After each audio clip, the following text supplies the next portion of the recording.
Sebelum kita mulai sudah hangat ini perempuan-perempuan di belakang udah ngobrol tentang mereka. ngobrol Aduh, banyak rumpi loh. kalau perempuan Tapi yang ngobrol. diobrol ini sesuatu yang penting. Tapi sebelum itu sudahlah berawal dari pelajaran yang didapat di sekolah, remaja berusia 14 tahun Faye Simanjuntak tergerak untuk membantu anak-anak yang terjerat tindak perdagangan dan prostitusi anak. Di usianya yang terbilang masih sangat muda, Faye atau Faye Simanjuntak ini telah mendirikan organisasi sosial bernama Rumah Faye sejak tahun 2013. Faye juga telah banyak berbuat untuk membantu menyelamatkan anak-anak sebayanya. Dalam surat yang ditulisnya lewat Rumah Faye, ia menginginkan adanya sebuah dunia di mana setiap anak memiliki hak untuk hidup dan mendapatkan perlindungan. Gadis yang gemar membaca ini kerap menjadi pembicara di berbagai acara, khususnya yang menyangkut perdagangan anak. Faye juga mengamanyakan pentingnya para rekan sebayanya atau yang berumur di bawahnya untuk mengetahui hak mereka sebagai anak.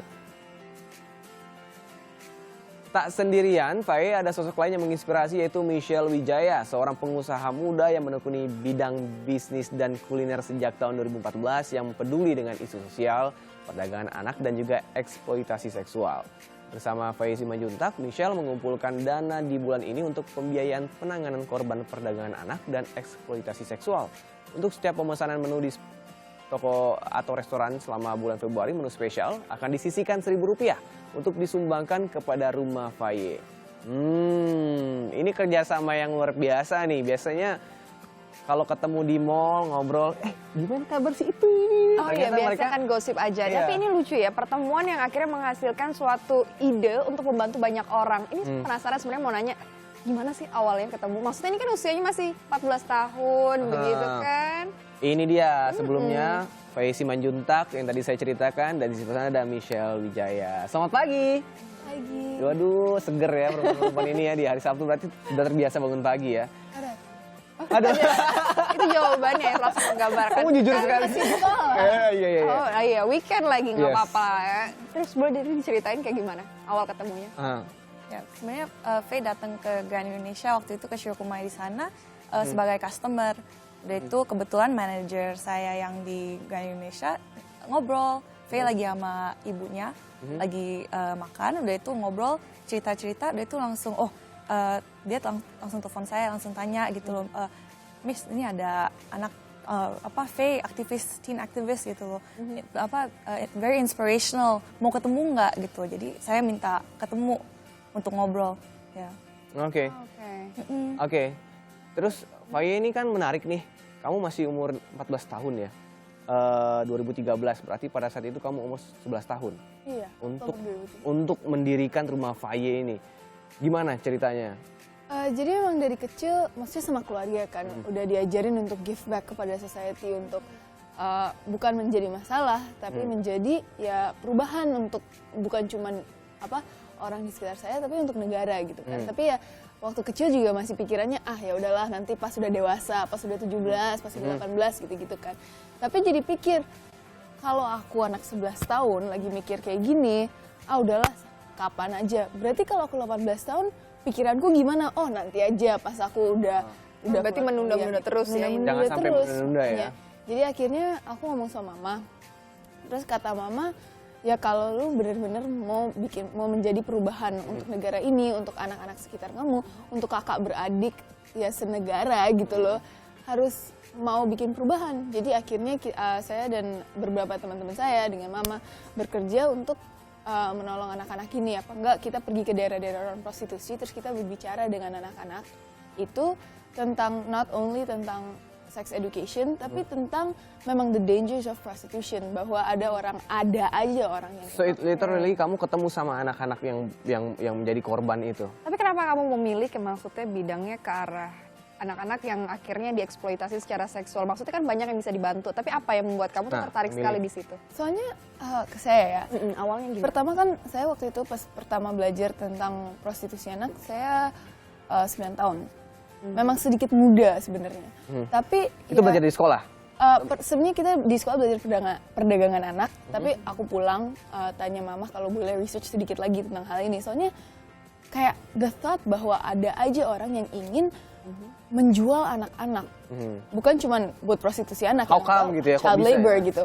Terus akhirnya saya belajar tentang prostitusi anak, tentang anak-anak yang diperdagangkan masuk prostitusi di Indonesia.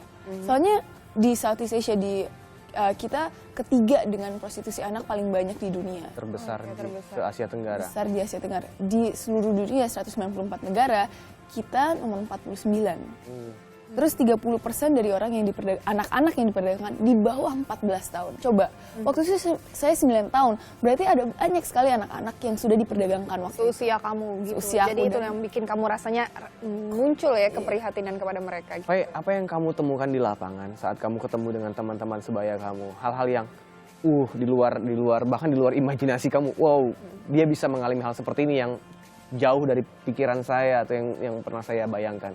Sebenarnya kayaknya saya sebagai anak-anak memang selalu tahu bahwa saya udah berbakat. Bukan berbakat, udah dikasih anugerah. Ya. Udah punya blessing, maksudnya udah punya keluarga yang sayang sama saya, udah punya pendidikan. Tapi kayaknya nggak masuk gitu loh, sampai saya benar-benar pergi ke daerah-daerah ini. Daerah-daerah saya- mana sih yang kamu datengin itu? Pertama kali Yang datang. kamu kita lihat? udah Jakarta? nggak ada yang pertama sih, soalnya memang dari kecil udah dibawa-bawa. Tapi maksudnya nggak pernah masuk bahwa ada aja anak-anak di daerah ini yang diperdagangkan masuk prostitusi. Dan yang saya lihat bahwa anak-anak ini tuh sama kayak saya. Makanya saya rasa penting banget untuk Rumah Faye itu kita semua yang kita employ dan yang bekerja sama volunteer kita semua anak-anak muda. Karena saya rasa bukan cuman dewasa yang harus menolong isu ini, tapi juga Siapapun anak-anak. bisa ya, di usia berapapun kalau mau berkontribusi pasti bisa. Soalnya bagaimana kita ingin anak-anak berbicara tentang seks kalau anak-anak lain nggak mau.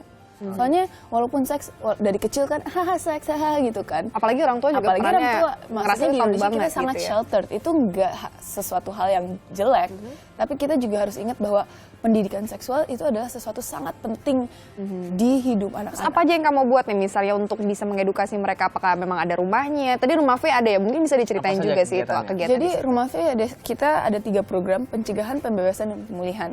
Pencegahan adalah prevensi kita itu kita pergi ke daerah rawan prostitusi, kita ke panti asuhan, ke Daerah you know, sekolah- ke rumah sekolah juga. susun, ke sekolah. oke. Terus kita pilih pilot project, soalnya kita nggak percaya dalam pergi ke satu tempat terus nggak pernah balik lagi.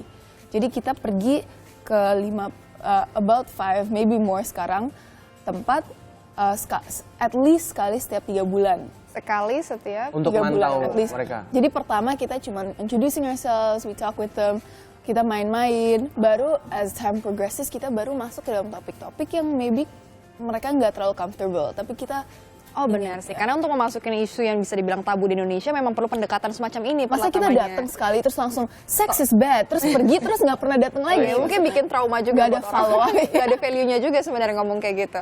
Jadi Oke. proses untuk mengedukasi itu sendiri juga cukup panjang ya, yang seperti yang kamu lakukan itu ya. Dan dalam pencegahan itu memang itu di mana Shirokuma comes in, dan beberapa project lain kita sama other companies, kita bekerja sama dengan mereka, dengan bukan cuma Shirokuma, tapi right now mostly with Shirokuma untuk ingetin public, raise public awareness bahwa memang masyarakat kita nggak bisa bilang oh udahlah nggak usah, bukan tanggung jawab kita, bukan gue nggak pernah kena kayak ginian, ini bukan masalah gue. Ya bu, ya maybe ini lu nggak pernah lihat gitu. Nggak arti itu bukan tanggung jawabmu, ini negaramu, ini anak-anakmu. Terus bukan cuman ini anak-anakmu, apa ini tante lu apa gimana, ini juga Tanggung jawab Tanggung jawab kita sendiri bersama. sih. sendiri. Oke. It's a human, like kita harus tahu hak-hak kita, bukan cuma sebagai orang tapi sebagai anak-anak. Kebanyakan kita nggak tahu hak. Dan saya rasa makanya kan Shirokuma, their target group is teenagers, young people, anak-anak muda. Jadi untuk tahu kita punya hak. Nah, Michelle dengan usahanya ini akhirnya bergabung kerjasama dengan Rumah Faye. Iya. Selain dengan bentuk donasi, apa yang dilakukan oleh Michelle dan teman-teman kepada customer untuk membantu nih awareness-nya para anak-anak muda yang menjadi konsumennya Michelle? Jadi semua kita punya servers juga udah diajarin, maksudnya diceritain nih gitu loh. Ini ada Faye, ada Rumah Faye, kita mau bantu juga di her cause gitu. Jadi untuk kontribusi donasi ini juga kita ada raise customer involvement by giving origami paper sebenarnya. Jadi origami papernya di fold ke bentuk hati, dan itu di write messages messages of love kita bilangnya. Tapi Faye udah request, boleh nggak some of the messages buat some of the victims, jadi they can feel good that someone cares about them gitu loh. Wah, itu penting sekali Iya, ya. jadi Jadi ada ada bentuk kepedulian yang diberikan lewat tulisan yang di origami dibentuk kayak love gitu. heart. Saya Iya. ceritakan lagi bahwa akhirnya selain dengan donasi jadi ada menu spesial, namanya menu spesialnya apa?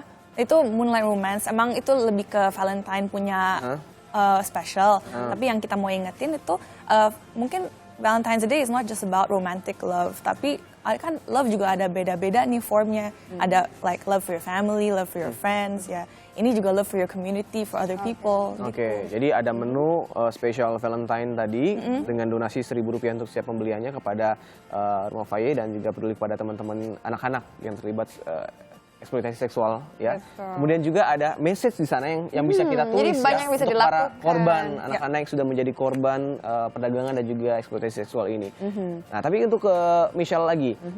Kamu sebelum Bertemu dan sama sesudah bertemu sama Faye, sepeduli apakah kamu dengan isu ini sebetulnya untuk prostitusi anak dan perdagangan anak ini? Dulu pas masih SMP sih pernah ada kedatangan juga salah satu aktivis juga untuk yang ngomongin kayak begini, yang khususnya di Jakarta waktu itu. Saya masih ingat banget karena emang diceritain itu it's like kayak gimana ya, kayak ada anak yang seumur saya waktu itu yang di rob gitu, childhoodnya diambil, Rampas masa kecilnya. ya gitu. Jadi membuat saya agak sedikit sedih gitu itu, tapi ya at that age aku nggak tahu mesti kayak ngapain. Faye, nggak kayak Faye gitu. Maksudnya like she's incredible, tapi at that age ya aku belum semature itu mungkin ya. Jadi kebetulan ketemu lagi, aku teringat masa itu.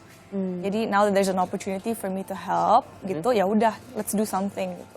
Faye, kalau kita lihat kesan pertama saat berbincang dengan Faye ini, wah, she's a smart girl. Kamu memang diberkati dengan wawasan dan juga keluarga keberanian yang mendukung, juga dan sih keberanian. untuk melakukan ini. Tapi bahkan tidak hanya untuk anak-anak, bahkan untuk orang dewasa pun menjalankan yayasan dengan isu seperti ini itu tidak mudah. Nah, apa saja yang sudah kamu hadapi? Pernah nggak sih menyerempet bahaya atau mungkin ada ancaman juga atau kesulitan yang sudah kamu hadapi untuk menjalankan yayasan ini? Sebenarnya kesulitan saya like personally yang nggak serius-serius ancaman banget, tapi itu tuh ada dua. Pertama, time management. Memang bahwa saya bukan cuman I'm a daughter, I'm a student, dan juga ya aktivis kan. Tapi mama selalu bilang bahwa pendidikanku adalah sesuatu yang paling penting di hidupku. Jadi maksudnya Rumah Faye walaupun prioritas saya juga, kita harus selalu ingat. Jadi saya harus ingat bahwa how am I gonna help others kalau I cannot help myself. Jadi itu adalah sesuatu prioritas saya sekarang, and it's still something I'm working hard on. Oke, terus Soalnya teman-teman gimana tuh? Mereka ya Support atau mereka mungkin support all the time. Ada yang terlibat nggak? Ada banyak, tapi masalahnya memang kita juga again sebagai students kita selalu ya stres. Kita ada Prioritas tetap paper due pendidikan. on Monday, kita ada ujian, kita ada maksudnya yang ngerti juga, tapi saya selalu perlu anak remaja teman-temanku yang bisa commit, and that's not always Oke. like it doesn't always happen. Oke, Faye, mungkin ada teman-teman lain di rumah yang saat ini nonton, yang seumuran kamu, bahkan mungkin yang udah dewasa Lebih dewasa. juga, itu bisa ikut bergabung dan terlibat dengan Rumah Faye seperti apa? Silakan kamu boleh sampaikan. Jadi one of the biggest parts di Rumah Faye adalah volunteer kita. Walaupun kita, soalnya tim kita yang kecil, cuma bertujuh. cuman bertujuh? Iya. Oh, aku pikir Tapi- ini dalam jumlah besar. Itu siapa aja? Bukan ya Bertujuh itu ternyata. siapa? Kamu dan teman-teman sekolah seumuran semua? Enggak, this is full-time employees. Kalau Oh, oke. volunteers itu baru Oh, beda lagi. oke. beda lagi. Nah, kalau volunteer kita udah ada lumayan banyak. Yang aktif nggak sebanyak, tapi Cuma ada. 7 tim inti yang full time ya? Yang full-time, yang benar-benar we work for this. Tapi like I said, kita punya lebih dari 5 pilot project. Terus bagaimana kita sebagai tim bertujuh, bukan cuma ada shelter, ada prevention, kita juga harus pergi ke project-project ini. Makanya sebenarnya volunteer adalah like our core part. Itu adalah salah satu paling penting di Rumah Faye. Makanya apalagi kalau anak-anak muda ingin menolong. Jadi kalau kalian mau nolong, mau jadi volunteer di Rumah Faye, bisa go to our website, apakah go to our Facebook, terus nanti ada volunteer for Rumah Faye gitu ya, Rumah bisa Faye. di Rumahfaye.com di situ. rumahfaye.or.id. .or.id. Oke, silakan untuk Anda yang dari Aceh sampai dengan Papua nih. Bisa berkontribusi. Bisa ya? Dari barat ke timur Indonesia berkontribusi karena tampaknya memang isu ini masih asing beberapa orang di daerah, tapi percayalah itu terjadi hampir di semua daerah di Indonesia karena kita masih di 3 besar ya untuk se-Asia Tenggara untuk kasus ini. Dan itu dia bagaimana dua wanita muda ini ya dari umur belasan tahun dan juga umur 20-an tahun Sudah berkontribusi untuk Umur saya. anak-anak yang kurang beruntung begitu.